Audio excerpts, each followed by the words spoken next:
quilt behind me, I wanted to talk about a new name. I have switched my name from Quilting for Four to Home with Andrea Sims because I mostly share a lot of things now.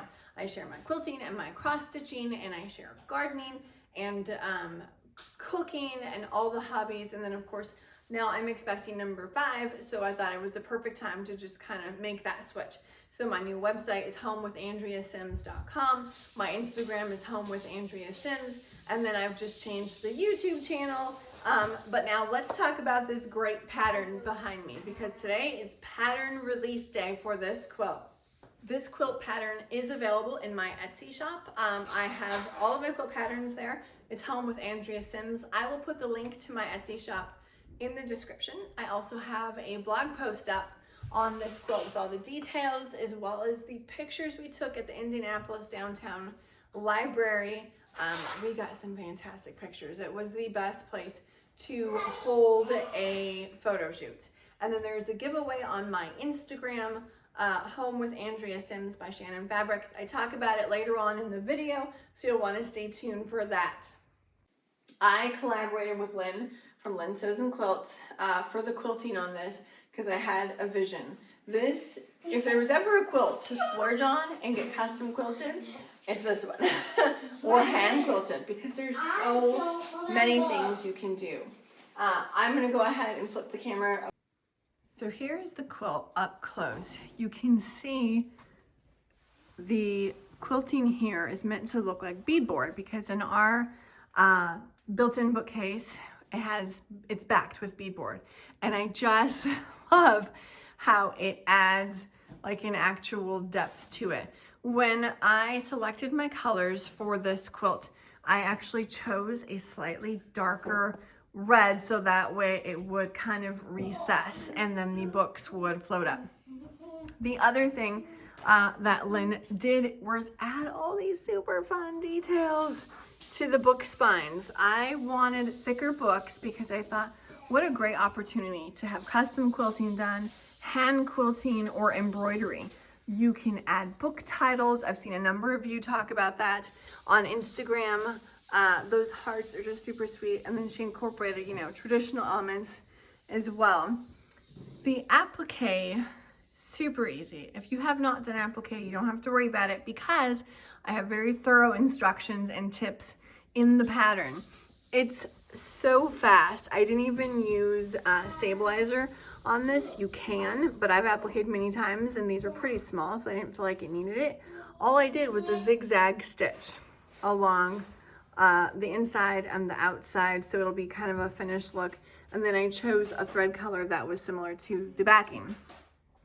When this was quilted, Lynn also traced around each individual book, which was just amazing.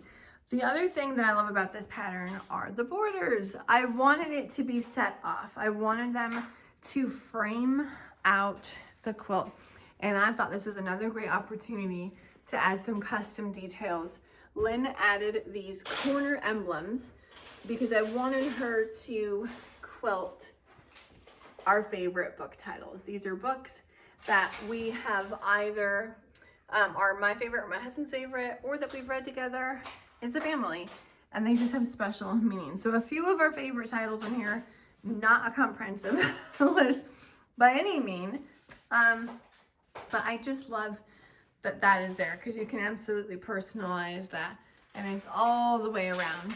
The binding is the exact same as the applique, since this was inspired by the Gryffindor Common Room, and Harry Potter is one of our favorite book series. I've been saving this newsprint Harry Potter fabric for years without having a specific use for it, and this ended up being perfect because it just tied the whole thing together.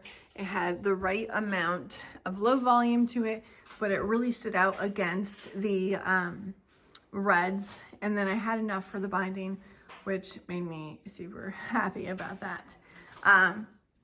The size is a generous 65.5 inch by 76 inches, and it just looks, I mean, it's a perfectly good sized large throw, which I love about it. I'm going to go ahead and show you the backing here. Sneak peek. I used Shannon Fabrics Cuddle fabric. I have used it so many times. I probably use the Cuddle fabric more than any other kind of backing because it just provides the most wonderful weight to the quilt. And I do use a batting in the middle. We live in the Midwest, so it's very cold winters, and this just makes it super soft, super warm, and then all the quilting details show up. Let me go ahead and pin this back so you can see it. You can see that the quilting details when you use a Cuddle fabric are not lost. They're actually really kind of emphasized because you can read the words, you can see the beadboard, you can see all of the tracing that she did. And here you can even see the books, and then you can see the cursive script for the book titles. Even the little emblem comes through. It just makes you curious, well, what's on the front? And also the custom quilting that she did showed up.